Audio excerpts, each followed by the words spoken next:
그래서 버티면 나중에 올라가는 상황이 오는 건 맞아요. 올라가는 게 있고 안 올라가는 게 있어요. 여러분의 생각은 틀린 방향일 가능성이 많아요. 다음 사이클에서는 무조건 올라가요.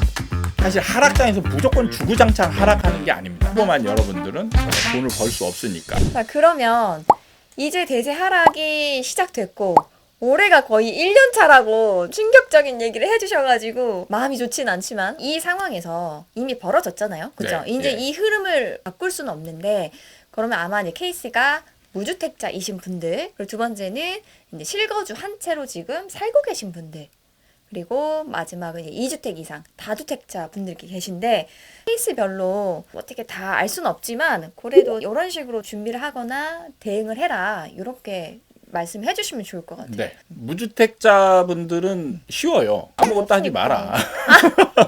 아무것도 하지 마. 네. 원화책을 열심히 하시고 그다음에 공부 꼭 하시고 사이클 공부하시고 그렇게 해서 시간을 버시면 돼요. 제가 왜 이렇게 얘기하냐면 집값이 안 오르잖아요. 네. 처음에도 얘기를 했지만 전세가 주거를 해결하기에는 월등하게 좋습니다. 그러니까 여러분이 주거 비용이 나가는 거를 계산을 해보시면 돼요. 우리 집을 그냥 내가 매매로 산다. 그거와 전세로 간다. 그 다음에 이제 월세로 간다. 뭐 이렇게 해서 비용을 계산해 보면 돼요. 들어오는 돈, 나가는 돈을 그걸로 계산해 보면 얼마나 유리한지 여러분들이 깨달으실 거예요. 그러니까 대충 얘기해 보면 매매를 가잖아요. 매매가 비용이 제일 큽니다. 그러니까 예를 들면 지금 서울에서는 전세가율이 50% 미만입니다. 그러면 그냥 계산하기 쉽게 매매가가 10억이다. 그러면 10억짜리 집이 있으면 전세가는 5억이에요. 이렇게 비교하면 돼요. 그러면 여러분들은 매매를 가려면 네. 10억을 줘야 되잖아요. 네. 그럼 10억 있는 사람이라고 가정을 한다면 10억이 들어가면 나는 이제 한 푼도 안 들어가는 게 아니냐. 주거 비용이 안 들어가네? 이렇게 생각하실 수 있죠. 이거는 이제 너무 비교 대상이 좁은 거예요. 전세로 들어갔을 때를 또 생각을 해봐야죠. 그러니까 10억 있는 사람이 매매로 들어가면 첫 번째는 취득세가 나가죠. 취득세가 무주택자니까 그냥 이제 일반 과세로 나가거든요. 그러면 10억짜리 집이면 3.3%예요. 3.3%면 3,300만 원. 네. 3,300만 원이 일단 날라간 겁니다. 거기다가 집을 보유하고 있으면 매년 보유세라고 해서 재산세가 나와요. 그죠. 재산세가 아마 한 200만 원 언저리로 나와요. 그 다음에 이제 집을 구할 때 중개사 통해야 되죠. 네. 그럼 중개사의 수수료도 매매가 좀 더 비싸요. 그리고 네. 금액이 비싸니까. 10억짜리 집을 사면 500에서 350만 원 사이 이렇게 나갑니다. 그럼 지금 그냥 다른 거 기회비용 감안하더라도 일단 나가는 비용이 3,300만 원에 네. 200만 원을 2년 동안 더하면 400만 원. 네. 그럼 3,700만 원이죠. 거기에다가 뭐 그냥 400이라고. 중개비 400만 원 하면 4,100만 원. 4,100만 원이 2년 동안 살았을 때 날아가는 거고요. 전세로 살면 5억이죠. 10억을 가지고 있는 사람이 전세 5억을 들어가요.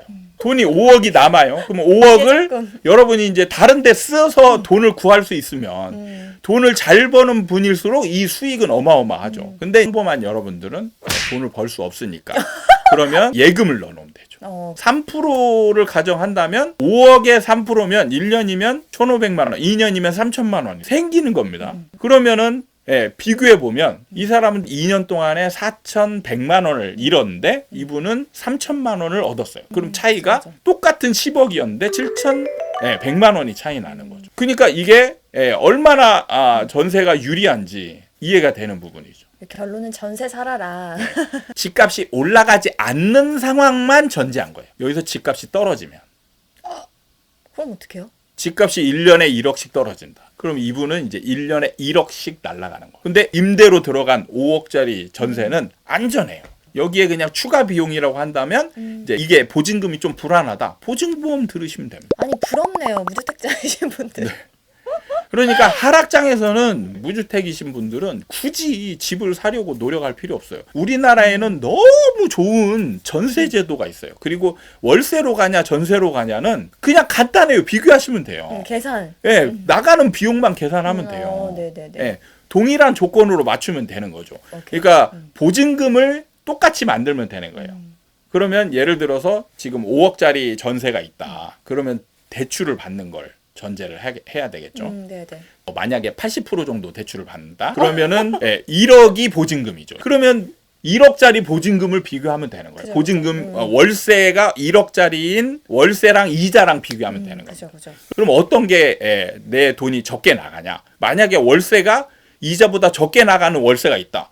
그럼 무조건 월세를 선택해야죠. 그죠. 왜냐면 요새는 또 금리가 높으니까 그런 월세가 좀 더 싼 게 있을 수도 있어요. 그렇게 했는데 그래도 이자가 조금 더 적다. 그럼 전세로 택하면 되는 거예요. 실거주 지금 한 채 이제 갖고 계신 분들 있잖아요. 이 아주 오래전에 사신 분들이라면 조금 마음이 덜할 텐데 한 20년 이후에 구매하신 분들은 지금 마음이 지옥일 거예요. 그래도 어차피 일은 벌어졌고 지금 선택을 해야 될 거 아니에요. 소장님이 생각하시는 그런 조언은 어떤 거 있을까요? 약간 영끌에 가까운 실거주자를 조언할 때가 가장 안타깝고 어렵습니다. 영끌에서 대출이자가 많이 부담되는 상태의 실거주가 있을 거고 그래도 적정한 수준으로 실거주하신 분들이 있을 것 같긴 하거든요. 만약에 적정한 수준이다. 버틸 수 있다. 그러면 버티라라고 얘기할 것 같지만 나눠야 돼요. 또. 그래요? 네네. 그러니까 우리는 지금 잘못 알고 있는 게 있는데 부동산은 언젠간 오르잖아요. 장기적으로 우상향하는 건 맞아요. 맞습니다. 이건 잘못 알고 있는 게 아니고 맞아요. 그래서 버티면 나중에 올라가는 상황이 오는 건 맞아요. 근데 여기서 또 나눠집니다. 올라가는 게 있고 안 올라가는 게 있어요. 평균치를 내면 무조건 올라가요. 전문가들이 얘기하는 거는 평균치를 얘기하는 거예요. 부동산 가격 지수를 보고 얘기하는 거예요. 그거는 무조건 올라갑니다. 근데 여러분은 안 올라가는 물건을 가지고 있을 수도 있고 올라가는 물건을 가지고 있을 수도 있어요. 그러면 지금 하락장인데 선택을 어떻게 해야 되느냐? 앞으로 다음 사이클에서 올라갈 수 있는 물건을 보유했다. 그러면 하락장이 좀 힘들 수는 있겠지만 버티는 게 나을 수도 있어요. 물론 심적으로나 뭐 여러 가지 힘들겠지만 그래도 그 이자 내고 생활도 되고 뭐 부부간의 싸움도 없고 이런 거를 할 수 있을 때는 이제 버틴다, 버틸 수 있다라고 이제 전제를 하는 거죠. 그러니까 그런 분들은 이제 선택을 하는데 올라갈 수 있는 물건이냐 안 올라가는 물건이냐를 판단을 해야 돼요. 근데 이 얘기도 저밖에 안 하는 거. 이게 뭐냐면 대형과 소형으로 올라가는 게 나눠져요. 여러분의 생각은 틀린 방향일 가능성이 많아요. 다음 사이클에서는 대형이 무조건 올라갑니다. 여기서 대형이라고 하면은 40평형대 이상. 이제 만약에 30평형대 갖고 싶은데 그렇다면 이제 방 4개짜리를 고르는 것도 조금 괜찮은 선택이 돼요. 대형 평형이 올라간다. 이거는 이제 누적 효과라고 합니다. 이번 상승장에서 소형이 올랐잖아요. 그러면 여러분들은 1인 가구, 2인 가구 때문이라고 이제 생각을 하고 있을 거란 말이죠. 여기에 따른 공급량이나 비율은 전혀 고려를 하지 않는 거예요. 상승장이잖아요. 그러면 인기 있는 거는 공급도 많이 되고 비싸져요. 그래서 지금 하락장에서 보면은 미분양, 안 팔리는 물건들이 소형에 집중되어 있어요. 여러분들은 말도 안 돼라고 생각할 수도 있을 거예요. 근데 현실입니다. 벌써부터 이런 현상이 생기고 있어요. 그러면 대형 평수 갖고 있는 분들은 이제 버틸 수 있으면 버티라고 하셨는데 만약에 실거주인데 소형 평수다. 그러면은 어떻게 해요? 팔리지도 않는데. 이게 제일 어려워요. 팔아야 되는 상황이면 이제 제일 어려운 거예요. 부동산은 팔고 싶어도 못 파는 게 이제 문제예요. 그래서 제가 조언을 해주고 싶어도 참 어려운 게 사실 지금 파세요라고 한다면 그건 뭐냐면 지금 이 가격에 팔릴 수 있다라는 전제를 깔고 가는 거거든요. 근데 지금 나와 있는 시세에 팔 수 있냐? 팔기가 어려워요. 왜냐하면 수요자가 없거든요. 그죠. 수요자가 없으니까. 그래서 이제 이 팁을 드리자면 사실 하락장에서 무조건 주구장창 하락하는 게 아닙니다. 데드캣 바운스라고 해서 약간씩 튀는 구간이 나와요. 그런 거를 좀 지켜보고 있다가 기다렸다가 데드캣 바운스가 오는 우리 아파트를 봐야 돼요. 내 아파트에 약간의 상승 분위기가 있을 때 그때 파는 게 가장 좋습니다. 현실적이다. 그럼 영끌하신 실거주 분들은요? 지금 제일 고통스러워 하실 것 같긴 한데 팔 거냐 버틸 거냐 이걸 정해야 돼요. 사실 소형을 보유하고 있다. 그럼 저는 버티는 걸 추천하지 않습니다. 어차피 버텨야 안 올라가요. 그러면은 그 어려운 과정을 버틸 필요가 없는 거죠. 그 다음에 버티겠다 마음 먹은 분들은 마음 먹어야 될 게 있어요. 일단은 허리띠를 졸라 매야죠. 그러니까 영끌을 했다는 얘기는 나가는 이자 비용이 내 생활비에서 차지하는 그 정도가 심하다는 얘기거든요. 한 어느 정도면 영끌이라고 봐요? 그거는 사실 각기 다 다르기 때문에 그거를 뭐 어느 정도라고 하기에는 어렵지만 내가 들어오는 수입의 40에서 50% 이상을 차지하면 이제 진짜 어려운 거예요. 그죠. 네. 네. 그러면 이제 우리가 고정으로 안 써도 나가는 비용들이 있단 말이에요. 그렇게 해서 이제 이렇게 나가고 나면은 진짜 써야 될 돈이 없어요. 그러면 이제 고정비에서 줄여야 되거든요. 그럼 진짜 이 책에서 제가 얘기를 했는데 나중에 여러분들이 눈물 흘릴 때가 언제냐면 우리 애들 학원비 줄일 때가 가장 진짜 비참한 상황입니다.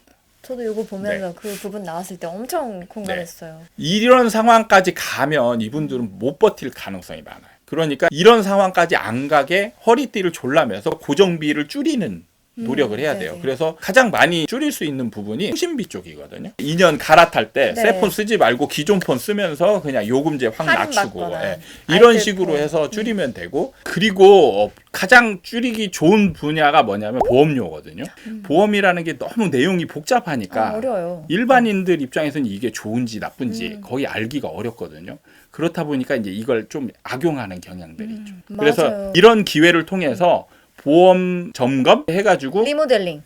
보험을 좀 줄이는 그런 과정을 한번 거쳐보면 좋지 않을까 생각이 됩니다. 두 번째 조언은 절대 하지 말아야 될 게 있어요. 절대 하지 말아야 되는 부분이 뭐냐면 부부간에 감정을 자극할 수 있는 그런 말 이걸 절대 하면 안 됩니다. 이런 상황에 되면 여러분들이 이제 진짜 그 허리띠 졸라매고 뭔가 줄이고 하는데도 어렵잖아요. 네. 그러면 이제 이런 지금 행위들이 내가 뭐 때문에 이렇게 하는지 막 이렇게 한심스러울 거나 아니면 막 원망스러울 때가 있거든요.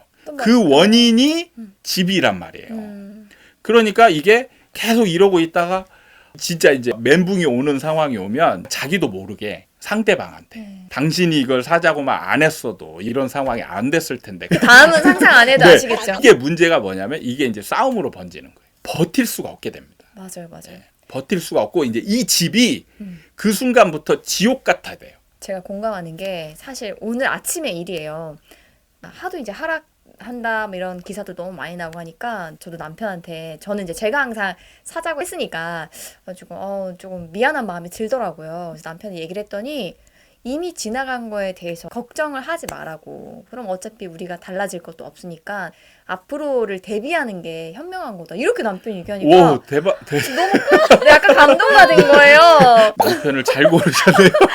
그러니까 사실 이렇게 되면 버틸 수 있는 그 힘과 여력이 많아지는데 여기서 이제 누군가를 원망하기 시작하면 이게 더 힘들어지는 거예요. 그래서 맞아요. 저는 이제 이런 상황을 정말 많이 겪었어요. 제가 겪은 게 아니고 상담을 하면서 같이 울고 그랬단 말이에요. 그러니까 여러분들이 어떻게 할지 진짜 느껴지고 알고 있는 거예요.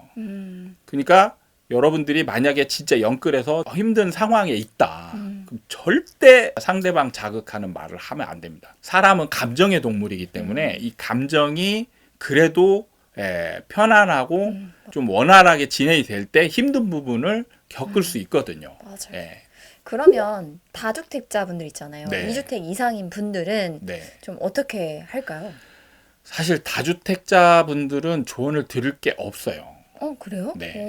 없는 게 사실 좀 나눠질 수 있거든요. 뭐 조금 다주택 경험이 많은 분들. 좀 여유가 있다. 아직 현금 좀 있다. 경험이 많고 충분한 대응이 될 수 있는 분들과 어떻게 보면 최근에 바람 타면서 영끌에서 한 다주택자들이 있을 텐데 둘 다 사실 조언이 안 돼요.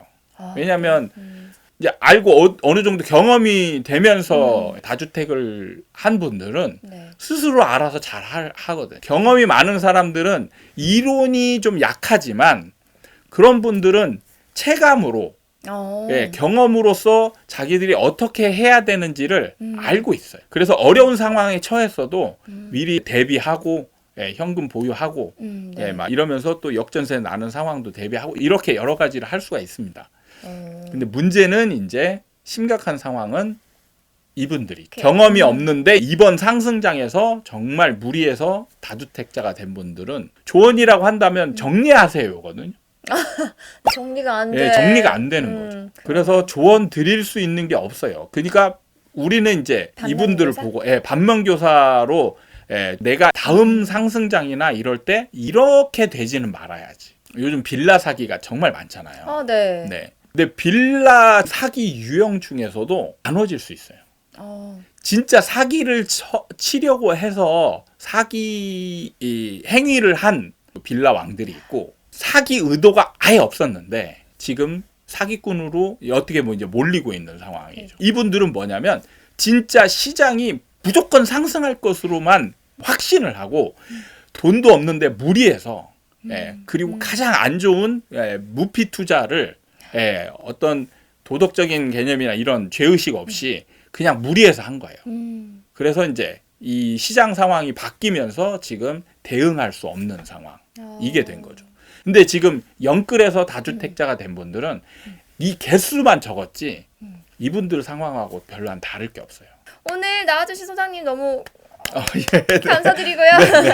다음에 또 오겠습니다. 수고하셨습니다. 네, 감사합니다. 감사합니다.